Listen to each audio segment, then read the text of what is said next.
leading up to this, you know, a lot of people, when they think of American players, they think of, you know, top players like Idra. They think of, you know, a lot of the people like In Control, the MLG regulars, and certainly they're very talented. But of course, you grabbed from the Grandmaster Yep. ladder, and there's a lot of players that people call amazing superstars on the ladder, but have never really had even an opportunity. It's nothing to do with skills; just they didn't even had a showcase platform to really show it off, and that has been the biggest thrill to me is seeing those old names like QXC come up against the new players like Kane. Yeah, and it was really, really exciting to see that happen. And we did see a couple of up-and-comers, possibly surprising for a lot of people. Kane, I think, was probably the biggest breakthrough. Drunken Boy as well. I mean, they've both been around for Yes. quite some time. But Drunken Boy's performance in Group B was exceptional. He did, unfortunately, run into Minigun, who, after being down 2-0, came back with the full reverse sweep, which was very impressive to watch. Minigun's experience, I think, really paying off there. The clever builds of Drunken Boy catching him completely off guard in the first two games, but then in straight-up macro games, Minigun was able to defeat him. We also saw Hello Kitty, who has been around forever, but has only recently started making a splash because people were a little bit surprised to see him invited to WCS, and yet he was able to actually acquit himself adequately. He was able to defeat Hart. He resulted in Hart being eliminated from the tournament, and he actually put up a good fight against pretty much anyone he came up against. And then, of course, in Shoutcraft, he takes out Suppy, which Twice, most people didn't yeah. expect, and they certainly didn't expect to see it twice. Stunning, like really, really stunning. I mean, Hello Kitty's also known for his performance in the CSL, which, again, it's not one of the, you know, premier leagues, but it is an environment where you actually have a specific match to train for, a best of X series coming up, and he was very much so one of the ace players there, and it's cool to see him have performed so well. You know, but here in the semifinals, I'd say it's like the perfect mix of old and new. Minigun, I would say, is probably the most old school of the remaining four. State, one of the sort of mid-generations. Ghostly User, quite new. And Kane, brand spanking new. One of the, like you said, one of the real breakthroughs of Shoutcraft America. Yeah, and he will be facing off against a guy who is also kind of a breakthrough, but he's been a breakthrough since kind of Wings of Liberty. The late era of Wings of Liberty was when he popped up. That, of course, being Gosu User. And because he had the audacity to play Zerg when Zerg was pretty good, he was, of course, labeled immediately a patch Zerg. However, he was able to take out Korean after Korean and continued his success into Heart of the Swarm, which was very impressive to watch, and he was one of the only foreign players to really show the ability to take on a top Korean at MLG Dallas. Yeah, I mean, his game against Bomber was crazy, the hour-long one. Yep. But the other three that he lost, still very, very tough games for Bomber all around. Yeah. The Zerg vs. Zerg matchup, though, I would absolutely favor Kane against Gosu User. Gosu User, I would describe this matchup as Kane very predictably relies heavily on Ling Mutalisk, but has tremendous confidence in it. And Ghost User, even with all his big variety of builds, I think confidence is probably the biggest factor in any late tournament match. Yeah, and in a best-of-7 series as well, we'll have to see how that comes into play. The Gosu User will not have had a lot of opportunity, really, to prepare for this. He, of course, only knew his opponent yesterday, as did his opponent. That's the way that this tournament is. He may have been predicting QXC to go through, but honestly, if he has any real knowledge of the North American ladder right now, he was probably thinking Kane.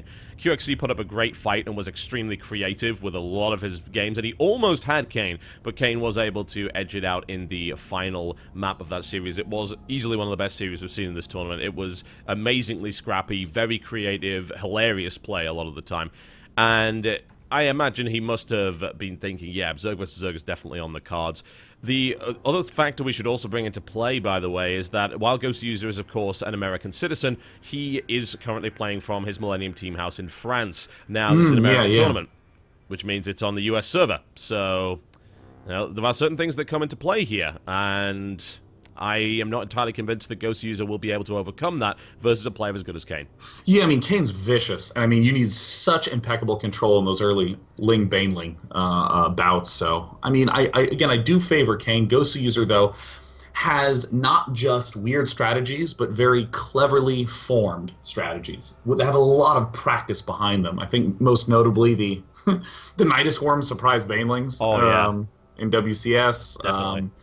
Regularly using Roach and Fester. I mean, only very recently was there the switch to have the Spore Crawler do extra damage to literally Mutalisks, and that's it. Yeah.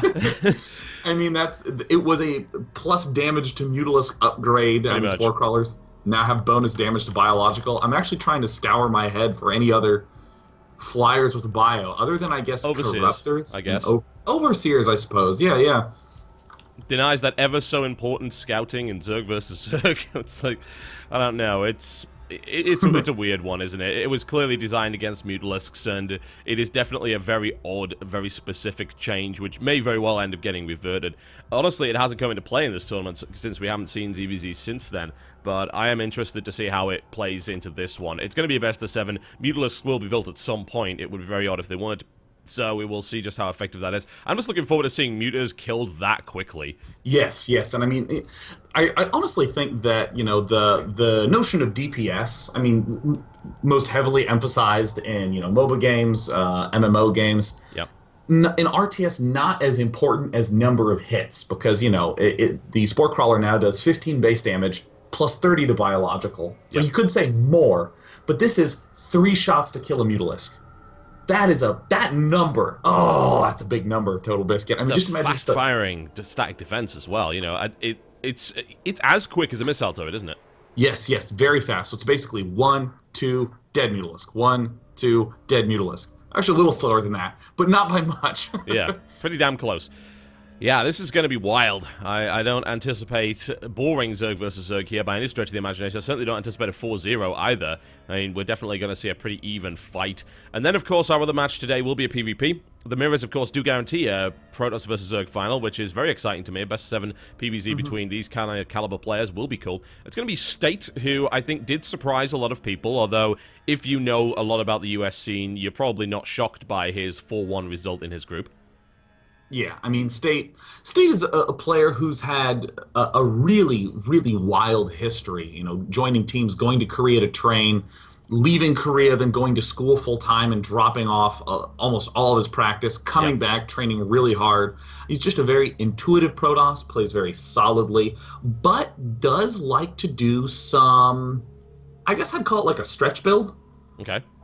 I mean, you know, because we like to put people into boxes, Totalbiscuit. We're commentators. We like to present them in digestible Jolly Rancher fashion. We can just throw the analysis back, and it's pretty tasty. But we got to make a new one for State, right? There's normal play, there's super greedy play, there's super aggressive play, but it's almost like he plays normal, but kind of like, it's a little risky. I mean, that feeling I've had in almost every game I've watched him play in the non-mirrors, and even occasionally in Protoss vs. Protoss, where I'll be like, I really should have another gateway. What's kind of an earlier forge? And I really think that that's where his edge comes from. Just going to his opponent and going, oh, I'm not going to get attacked for a little while, and sneaking in something big. Yeah, we saw that yesterday, in fact, against Hello Kitty, and really, like, not the player you would think you could pull that off against, but he actually was favoring this weird double forge timing in PvP. He built that, I think, at least 3 out of the 4 games he played, and that did give him an edge, because he got this 1-1 upgrade and then went in there, and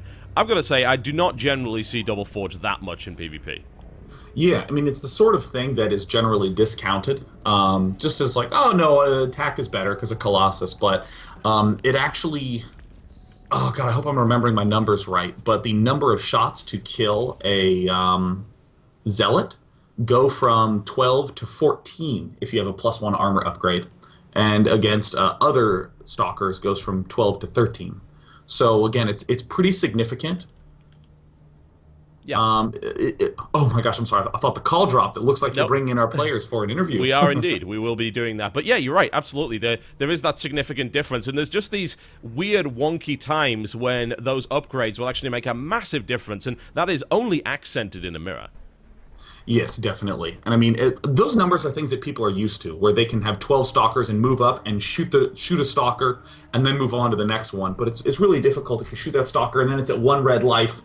And you're like, oh, Oh my gosh, and then it's very easy to have all 12 stalkers shoot yet again at that weakened one. And then, of course, you've just burned up 11 shots. So, I mean, it's those sort of stretches that I'm going to be very excited to see him perform because, of course, had a PvP in the quarters and now PvP in the semis.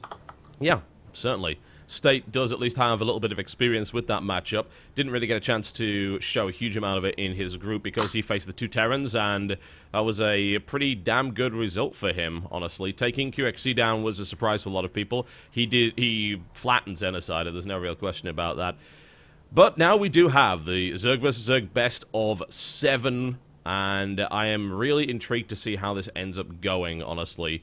And we're just going to bring these guys into the call, and we'll hear what they have to say about each other, what they have to say about the matchup, and then we will find out who will be getting on a plane sooner rather than later to head over to New York for the Grand Finals, which will, of course, be in the MLG Studios, which is a nice, exciting place to host the final for an independent event.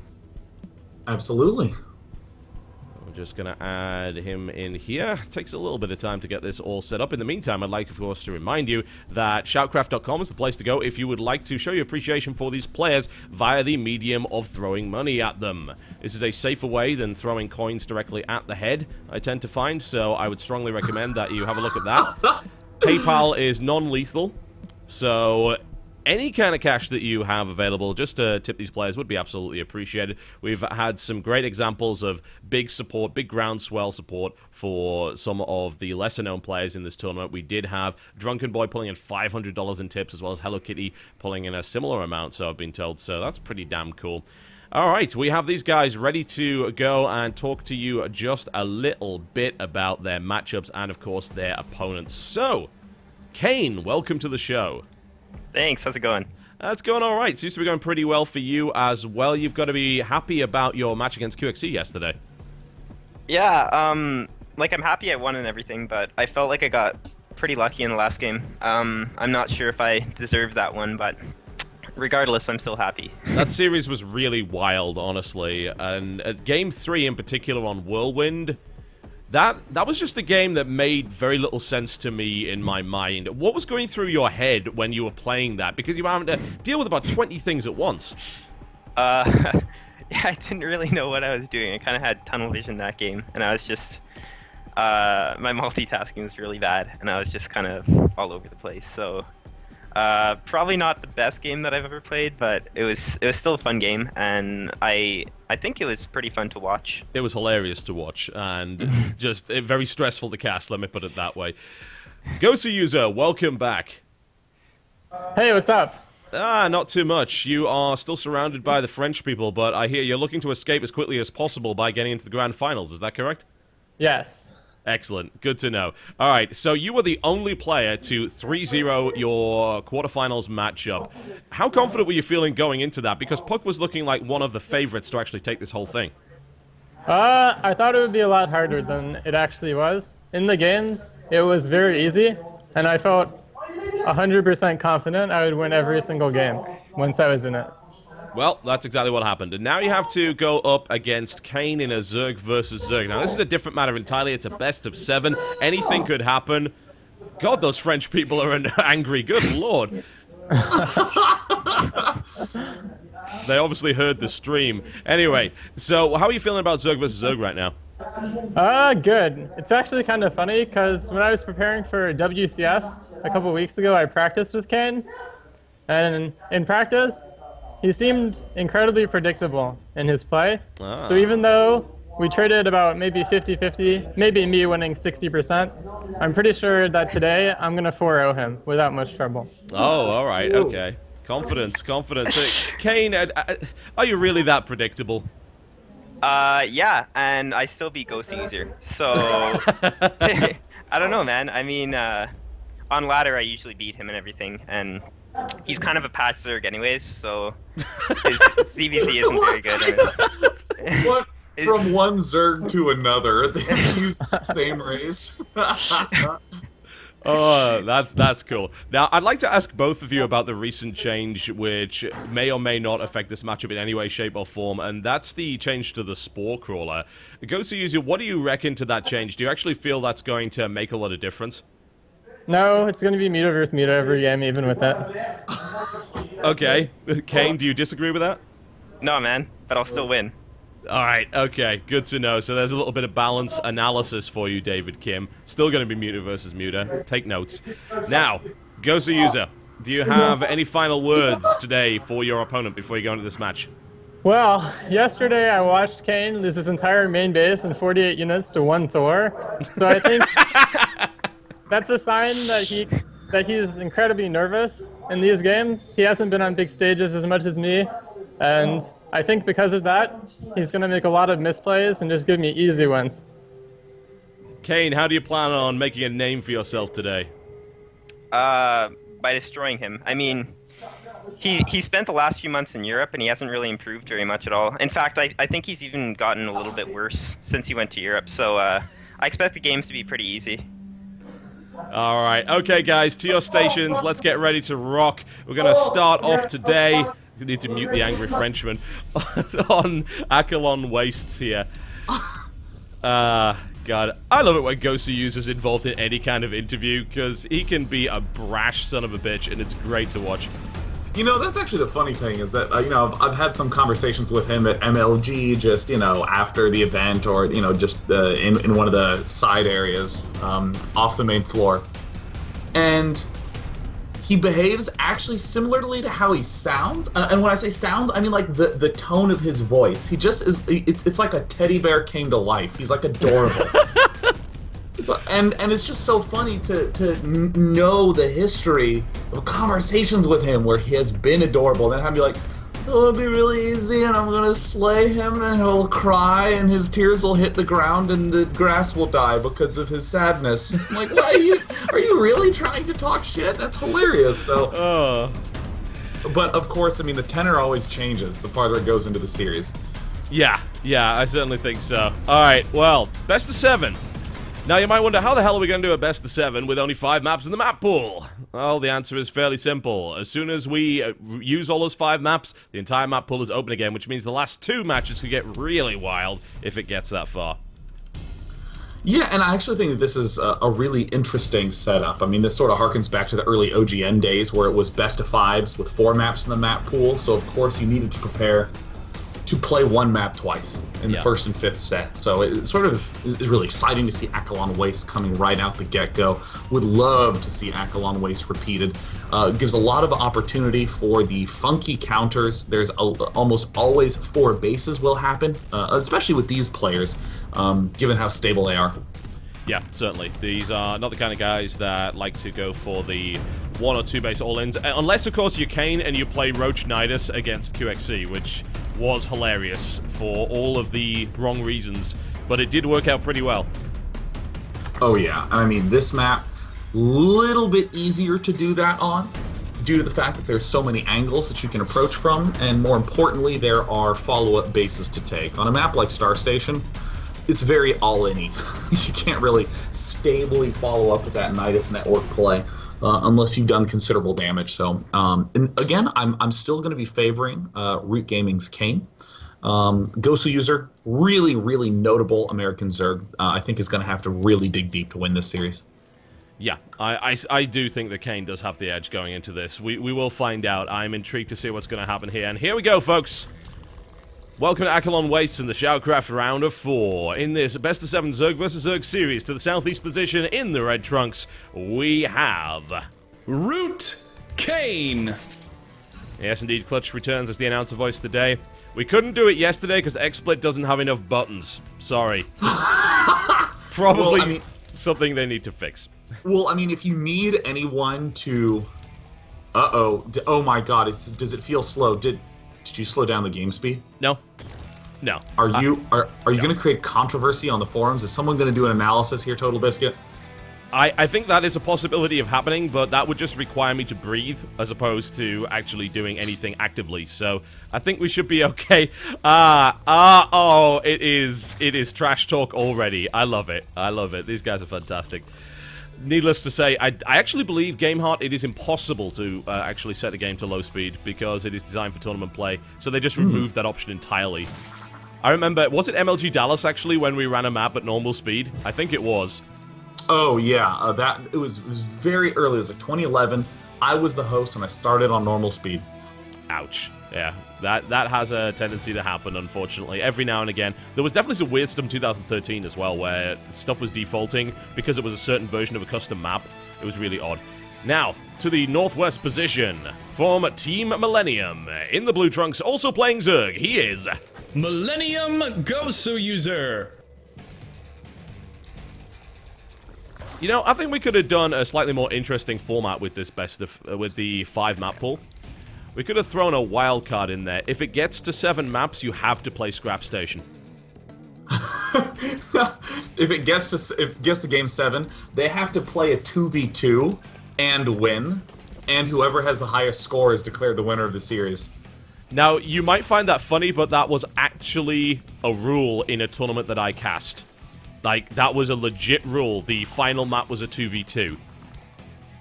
It was actually, like, a pretty big one. It was back in the day, because I remember casting, and there ended up being a... Dignitas had this amazing 2v2 combo of show and select. And it was one of the most fun, ridiculous comebacks I've ever seen. They had no base, but they had 6 Hellions and won the game with that. And it was, they're good. Yeah, it was ridiculous. But yes, I don't necessarily agree with the 2v2 being the decider. That was probably the dumbest rule in tournament history. But it did result in some pretty fun games.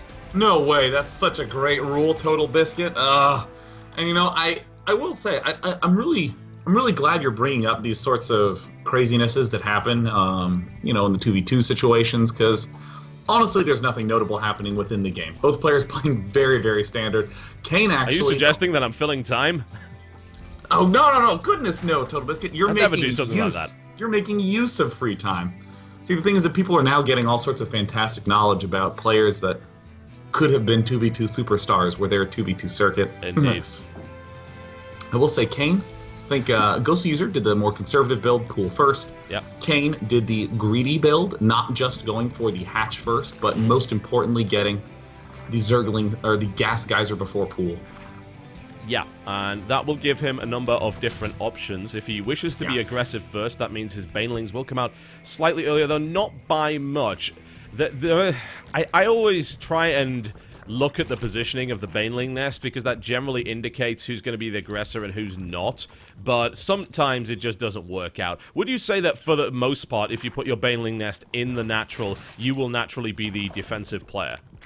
I mean, typically, yeah, but at the same time, I think Kane's already made quite an error. His Baneling nest is flush against the hatchery. It should be 1 hex apart, so that way the queen has an easy way to micro to block that. That actually creates an amazingly nice angle to exploit against the Zergling Baneling pressure, and I think that's quite critical. Of course, Ghost User hiding his Baneling nest, consistent with the hiding of other strategies in this matchup, but it looks like it's time for the Ling Baneling Wars to begin. Yes, it is, and let's see who manages to micro better here. Single Baneling's going off, and that's immediately all of Kane's Banelings gone. And a second detonation comes in as well. Is he going to save this queen? No, he's not. It's going to die. And the second run by comes in. He's going to get the surround of the queen here as well. Ghost User actually has no Banelings now, and I think he woefully underestimated the number of enemies units that were coming at him. Yeah, I mean, Ghost User did land some fantastic Baneling crashes, but I mean, his Zerglings popping out just in the nick of time. Ghost User, gotta give a lot of credit to the positioning of those drones relative to the eggs to try to trap a couple of those lings there, but does mean Ghost User did suffer some losses, but has been mining. Yeah, he's been mining this whole time, though. Yeah, and he lost 4 workers and a couple of queens. Obviously, the loss of the queens is a pretty big deal. In the Zergling Baneling Wars, that lava count is ridiculously important. Ghost User trying to make his way in here. Kane gets a good detonation off there, and I like how Ghost User is trying to pick off a couple of Banelings here. He wasn't able to do that. Kane now in the defensive posture with his Spine Crawler up. So overall, the current position of the game is a slight lead to Kane. Yeah, I would definitely give Kane the credit in this situation. Although, ooh, Ghost User! So thrilled to see this Evolution Chamber Roach Warren and Lair coming up. It's a common play. Oh, more Ling Baneling plays in the middle. A little bit of exchanges. But it's a common play if you're saying, yeesh, my opponent is way ahead in the layer. Oftentimes you get this just by saying, oh crap, I took a lot of damage. Yep. So going for the more defensive, conservative, less gas-intensive Roach play. Nice play there by Kane to pick off one of those Banelings. Is able to do a run-by right into the main base. Also scouts the Roach Warren and the Evolution Chamber. Nice little piece of information to have. Just being a little bit of a pain in the arse here. This, of course, will be cleaned up. And Kane is actually putting down 3 more Spine Crawlers because he knows I need time to get this Spire out. And if he decides to run at me with Roaches, I'm going to need everything I've got to defend that. And as soon as the Spire pops out, then things are going to start to get really interesting. Actually decides to cancel one. Looks like he doesn't think he needs that many. Yeah, I was going to say canceling 2 there seems very, very wise upon seeing that hatch. I mean, I can understand that fear gripping you for a moment and going, oh my god, there's the layers out, like, roaches could be coming, but I do think it was preemptive. Yeah. If you scout that 3rd, you can actually avoid building really any spine crawlers at all, but very smart answer from Kane, conceptually, going straight for the 3rd. Yeah, I like that a lot, and Kane playing really, really smart here. The Spire is almost complete. If he's able to get the 6 gas up, then he will have a significant advantage going in. The Infestation Pit is coming in, and there used to be a time, of course, when that would be a great way to shut this down. These days, not as reliable, certainly. Now, there is an amazing timing that you can execute if you are Kane. You wait for your Mutalisk to arrive, and then you contaminate the Infestation Pit, so that way the Infestors pop out without pathogen glands. Yeah. Looking for a cancel here. He's not going to get it. The Roaches should be able to deal with this. And they're wishing they had +1 armor at this point. They don't. They don't even have the +1 there. That's going to be a surround of the Queen as well. Kane is playing all the right cards here, and Ghost User is just trying to kind of keep his head above water until he's able to get that good massive unit. And now, of course, we have 9 Mutas on the way. The Pathogen Glands is coming in. There is no Overseer on the map here for Kane, so it looks like, unless he goes in very, very quickly, he's not going to be able to exploit that timing you mentioned. Yeah, I mean, this is a rather unusual play from Kane. Let's talk a little bit about Gosu User first. Gosu User, oh no, my layer's behind. I'm just going to go for Roach and try to get these expansions up and try to keep them alive. Yep. Kane is going to be coming in here, doing a little bit of this harassment damage, but back home, Kane is starting to transition into Roaches. That's a very, very odd choice. Will the Mega Spores be able to do it? Oh! It took 1 hit, and that was about it. And it hurt. It hurt a lot. We'll see. There are 4 more Spore Crawlers up on the map right now. So this is going to be a little bit dangerous. Kane currently is trying... It seems like he's trying to do a soft contain and pick off Infestors as they come across in very small groups of Mutalisks, which I definitely like. That's not giving the opening for Ghost User to actually fire off a good fungal. And he's getting an idea of the force composition of his opponent, but he doesn't want to get too close to that Spore, because... if the Reddit post is to be believed, that fires a gigantic laser, which will instantly kill every Mutalisk within 20 miles. Yeah, I mean, like, I do think that the defense for a Ghost User is very nicely set up. It's very common to transition out of Mutalisk, but the reason I'm just sort of going, a little bit at Kane's play is that there needs to be something that makes use of the gas of this 3rd expansion, because, I mean, if you look, he's not getting... that many more minerals from this 3rd base. No. He only has 13 drones. I mean, those 13 drones could be put back at the main and natural and have nearly the same income. This is really an all-in play from Kane. This is not a transition. This is a, hey, you're going to try to over-defend against my air, and I'm going to win with 1 big push. But I think Ghost User has the right defense up. I think Ghost User is going to be able to stay alive. It's looking pretty good. He gets the Fungal Growth, couple of Infested Terrans tossed out, and oh no, the Mega Spore! Jesus Christ, that is actually ridiculous, isn't it? Wow, and here's the engagement. I think Kane even has fewer Roaches here than his opponent. He's got a pretty bad arc on it as well, as far as I'm concerned, especially in combination with the Fungal Growth. Able to get another catch on that and a follow-up. He's probably going to lose 1 more Infestor in the process, but Gosu User held that pretty damn well. The problem is the follow-up is massive. The 29 Roach versus 21 and the 17 in production, plus the Infestation Pit. Kane going for the attack once again. Gets a pretty decent angle this time around. Of course, the Fungals are contributing. These Infested Terrans might make the difference here. This is a pretty damn close engagement. Yeah. I mean, but there's 9 Roaches on the field for Gosu User, 30 on the field for Kane, but I mean, there's a lot more coming out. This is the real danger of doing what Kane's doing. Normally, you just keep going Ling Muta and you out-expand, overwhelm, even get Banelings to deal with the Hydras. I mean, I just think that in this circumstance, trying to go for the all-in Roach play from Kane, very, very risky. The timing window for Kane is probably about only a minute longer. There is, however, only a small number of infestors, and none of them have the energy to fungal growth right now. So Kane might be able to get it. He gets the superior concave in this particular engagement. A couple of infested Terrans are tossed behind. Of course, the defender's advantage is play. Ghost User brought some Hydras in here. This is really close. Link's trying to move into reinforce, but I think Ghost User might have the better end of this. Gosh, Ghost User with the just barely defense. I mean, those infestors are broke on energy, and Ghost User defends it. The timing window is almost elapsed. Kane is going to be in a just devastating position if he can't get through here. I mean, this is all or nothing.